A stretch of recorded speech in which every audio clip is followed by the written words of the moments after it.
Magandang tanghali! Kumusta po? Narito po ulit ang update natin para sa lagay ng ating panahon.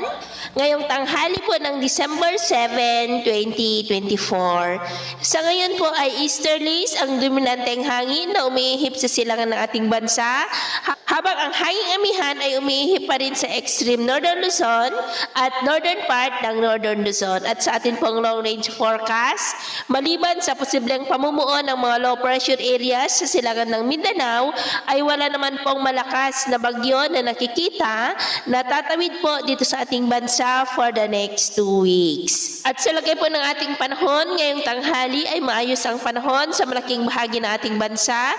Pero dahil po sa amihan at ng mga localized thunderstorm dulot ng easterlies, ay maulap ang kalangitan with isolated rain sa may Babuyan Islands, ilang bahagi ng Cagayan Valley, ilang bahagi ng Quezon, Camarines Norte, Palawan at Eastern Samar.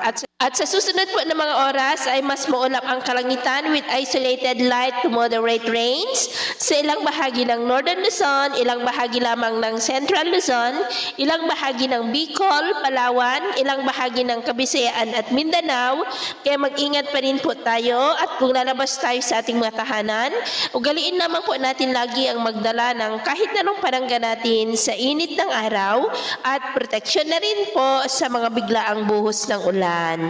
At sa atin naman po mga baybayin, iwasan na po muna natin ang papalaot sa mga baybayin ng Batanes, Babuyan Islands at Cagayan Seaboard, maging sa Isabela Seaboard dahil ang mga alon dyan, posible po na aabot hanggang po sa 5 to 7 feet. Kaya hanggat maaari ay iwasan na muna natin ang papalaot dyan sa mga may kulay pula para po mas makaiwas sa mga sakunang pangkaragatan. So ito po ang latest update natin sa araw na ito. At ako po muli si James na nagsasabing sa kahit anong pagsubok po na darating sa ating buhay, huwag na huwag po tayong mawawalan ng pag-asa. Thank you and God bless.